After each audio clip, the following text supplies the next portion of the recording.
this isn't going to be perfect. We're just hanging out. That's what Paige told us anyway. So we put out a comment, if Wendy and I were to do a show, what would you want to know or what would it look like? So we have a list of some of the top questions that we thought we'd answer. And we're going to give thanks to Julie Calza for the top name picked called Those Flippin' Valentines. So here we are, Those Flippin' Valentines. So today we just thought we'd start off with a few things that are kind of our day-to-day life and some reverse roles and who calls the shots. So who does call the shots? Who calls the shots? You know what is really cool about what we do is that neither one of us call the shots. Everything that we do, everything that we do is a collaboration. It's really funny because we were talking about this kind of on the way here. Our son made an executive decision the other day, and I was like, you know what was he thinking? He needs to learn that you don't go off half-cocked and do something all on your own. That's his dad's job. That you have people around you for a reason, that you glean wisdom from them, you ask questions, you get opinions from people that you trust and people that know better than you, because we're always trying to surround ourselves with people that know better than us, and I think that we're really good at that. Just getting each other's opinions on things, and if you do something that I don't agree with, you're really, really good about listening to me tell you that you were wrong. Well, except for on Del Caverna when you made the executive decision to paint different colors than we discussed. Yeah, but that's not wrong. I didn't say it was wrong, but you made the executive brain. decision, so they asked who called the shots. I'm you called the designer. The shots on. You give me your opinion, I took it into... I'm just the realtor. I took it into... Consideration? Yes, thank you. You took it under advisement? I took it under advisement, and Okay. I decided against it. So, now we know who calls the shots. So, reverse roles. So, reverse roles, I tell a lot of people that it's kind of cool that we have completely reverse roles than what most people typically have. I might look like a potential contractor, or I ride a Harley, or something of that nature, but the reality is I hang out in the office, and I'm working on numbers, and I'm working with our team, and I'm working our sales staff, and our accounting staff, and marketing, and working in all those aspects. And Wendy's the one that gets the brutal job of summer being outside. Oh my gosh, it's stinky right now. In the houses. Yeah, he hangs with the chicks all day, and I hang with the dudes all day. But what's happened with those reverse roles is that Wendy plays a key part with our crews because she doesn't have pissing contests with our guys. She collaborates with them, works through the properties. I think right now, you have 15 projects going on right now? Yeah, something like that. I have a lot of time for this right now. Move on. So Just kidding. But the reverse roles kind of puts our homes that we repurpose in a different stage because we have the designer and the contractor in one person. I know I've heard a lot of people where when they hire a designer along with a contractor, the fighting that goes on with it. So we don't have much Or of that. stuff gets missed because everybody thought that was somebody else's responsibility. So when you have your designer that understands construction and what needs to move first and where and how to do it, it turns out pretty good most of the time. What's it like to work with me? You know what? It says working together, but... Stick to the script. No, I'm kidding. What's it like to work with you? Well, I think that... Oh, wow, that's kind of on the spot. I enjoy working with you. Wow, you stumbled on that. No, I enjoy working with you. If we didn't enjoy working together, we wouldn't have done it for the last 20 years. I think that we have the advantage because we're married, and I think that... It's sexy pillow talk, colors, countertops, cabinets. Stupid agents, yeah. There was only that one. I have a little less of a filter. I think that it is definitely an advantage when it comes to it being our business and us working together. And when you work with people, sometimes it's hard to, sometimes working relationships are difficult. And I think that we have something very unique because if there's a problem or some kind of drama that goes on, either you can step in and go, hey, I know her well enough to know that that's not what she meant. This is what she was trying to get across. And I know you well enough to go, okay, hold on. He'll come back in 10 minutes and he'll apologize for knocking over your Legos and then we'll fix it. Like when you really meant to call me an asshole? When was that? Yesterday. I don't think that was yesterday. It was probably the day before. But I think that, you know, a lot of people say, oh my gosh, I couldn't imagine working with my spouse, and I can't imagine it any other way. You know, I can't imagine not having those things to talk about at the end of the day. I can't imagine not knowing what's going on in your life day to day, and vice versa, because everything we do revolves around each other's businesses. Yeah, but I think it's also made a difference to where we have separate businesses. You're doing your thing, and we come back at night and we kind of go through what's going on, Yep. where it kind of overlaps at the end of the day. So yeah, a lot of collaboration. I enjoy working with you because you're a hard worker. You've got good ideas. Thanks. Kind of keep me in check. You don't push my buttons too much. I try not to. Work-life balance. Is that a thing?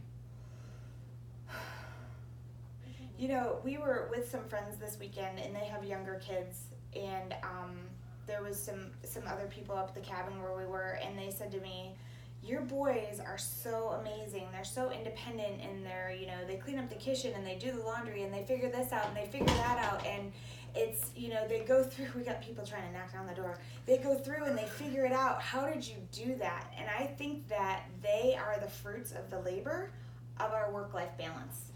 Because, yeah, there's days that I leave at 6 o'clock in the morning and I don't get home till 8 o'clock at night. But there's also days that I take off and I hang out with them, and we go to a movie, or we go to the water park, or we do things together. And now they're at that point in their life where they're able to go out and figure out what work looks like and what fun time looks like, and separating it out and figuring it out. But as far as our work-life balance, I think that's another thing, that because we work together, it's more balanced out. Well, I think it's, you know, it's something that I heard recently, which I thought was really good, is you talk about balance. When we talk about balance, it means you're having equal time in something, right? Well, how about the quality time? I mean, you can look at balance and going, okay, well, great, I got home at 5 o'clock and I spent 2 hours watching TV with my kids. Well, that's really not a balanced time. It wasn't quality time. So, you know, we work really hard during the week, and like during the summer, we're up in Munns Park together, and we do balance that out of long days for the weekends and those types of things. And we do have the benefit of having quality with them to turn phones off. You know, we've got a great staff that kind of runs in the background.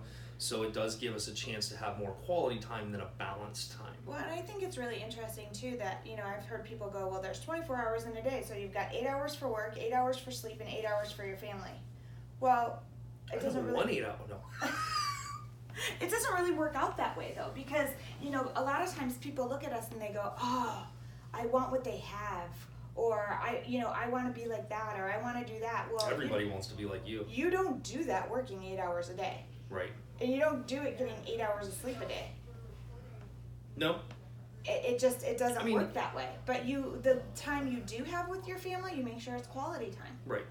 I mean, I think you can do things in 8 hours or 6 hours, depending on what your priorities are and what stage of life you're at with what help you have at the end of the day. Yeah.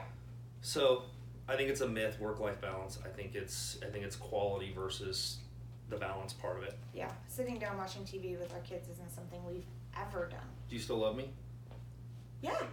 Most days? All of them that end in Y. There's days I don't like you very much. I think that's our saying in our house. We always love each other, but there's days I don't like you. Yeah. You know what? I can't imagine doing life with anybody else.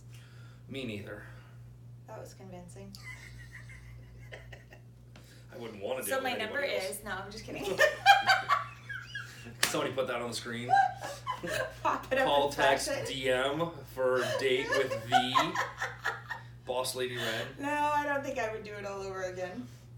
So I think this is a good question, because I think it wraps around to, you know, what we're really about at the end of the day. Oh, hi Scott. Scott just mooned us in the mirror outside the front door. It's all good. How do we create solutions together? You know, we talk about Valentine Group creating handcrafted solutions. You missed one. Oh. Are you coming back to that? Oh, you want to go? No, I wanted to talk about that. Oh, okay. She wants to go back. She wants to go, who wears the pants? And obviously she's not wearing any, apparently. You're so rude. One of the reasons that short.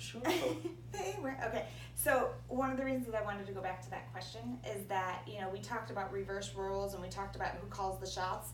And one of the things that I think is really, really important is that we both have very strong personalities. We're both type A personalities. We both can, go in and get it done and make sure it gets done. Neither one of us have a problem running our business, working with our kids, whatever it comes to. I don't think either one of us has met a challenge that we back down from and go, oh crap, I don't think I can do that.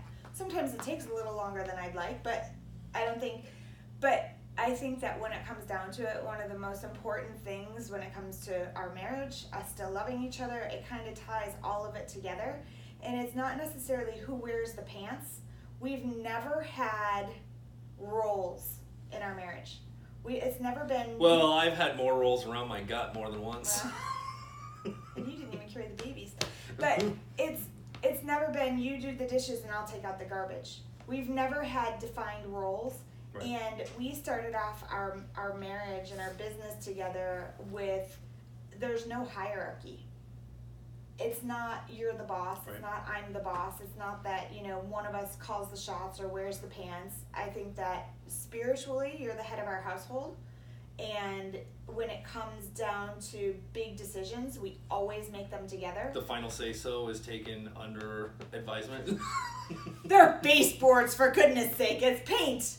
But when it comes down to it, you're the spiritual leader of our household, and if we have a major decision that we disagree on, I know that you're always going to take under advisement what I say, yep. And what I think and what I feel and my women's intuition, and you've always been really, really good about that. But when it comes down to it at the end of the day, biblically, what you say goes.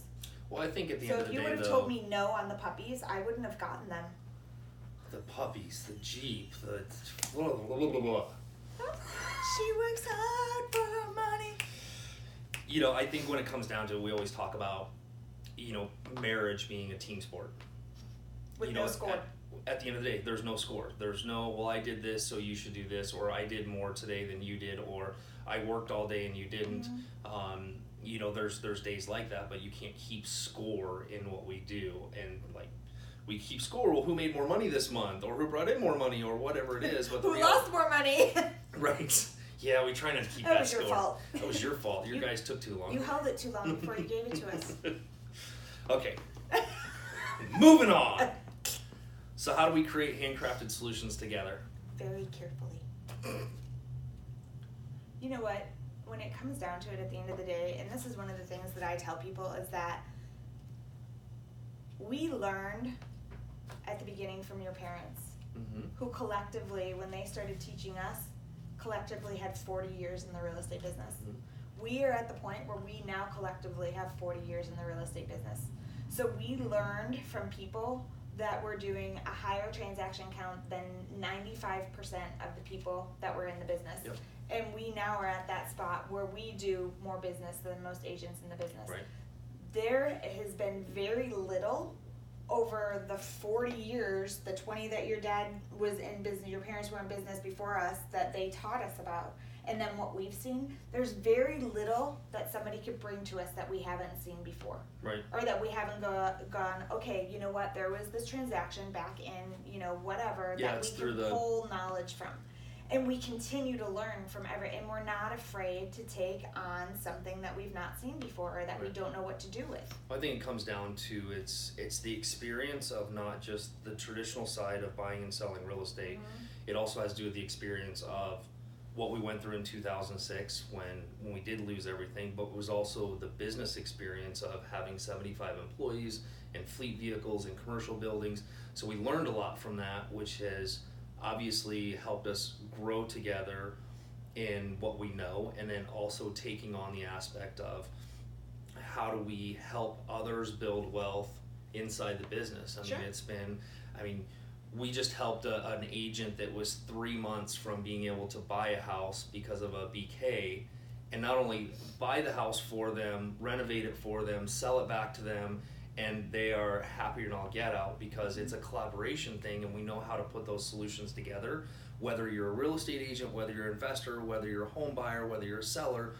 And it's all about how do we connect the dots. And that's really one of the things I've realized recently is that, we've been really good at connecting the dots. So I can connect a dot with a seller that needs 12 months to move out of their house, but they want to sell it now because they're not ready to move, but connecting the dot with an investor that has the money that allows us to purchase the home and create the connection there. Right. He doesn't necessarily want to own it, nor does he want to flip it. Mm-hmm. She needs a solution, so we get to provide a newly repurposed home. We handcrafted the solution, which is for everybody. We're helping build wealth for retirement over here. We solve the problem for this person, and then we go through and put all that together. And then it's also been, solutions. It's, you take the, Suzanne right now, we found her a house, and she needed to renovate it, and had 2 weeks to do it. So to be able to take a person from point A to point B without missing a beat, and it's pretty amazing to be able to pass off a client to your wife rather than just a typical referral that sometimes lets you down and goes through it and then you get the wrath of it. So now it's a great pass off, and that's really how we provide those solutions at the end of the day. Yeah, and there's a lot of them. There's a lot of little things that we do that make a big difference, and there's a lot of big things we do. Mm-hmm. And we run the gamut. I mean, there's always something that can be done. Yep. Always. So for those of you that are watching those Flipping Valentines episode 1, Oh, do you think they're gonna come up with enough questions to make I it 2? guarantee there's enough questions. But some of the things we're going to go back and forth on is how your renovation and designs, how they couple with not only people that are currently living in their homes, but how it transfers into maybe the sale of a home, Mm-hmm. or after a purchase, and then maybe even in the investing side going forward. And of course, we'll throw a little life in there as well. So any questions you have, throw them out there. It'll make great topics for us. And Love to answer. hope you guys are doing well. Have a great day.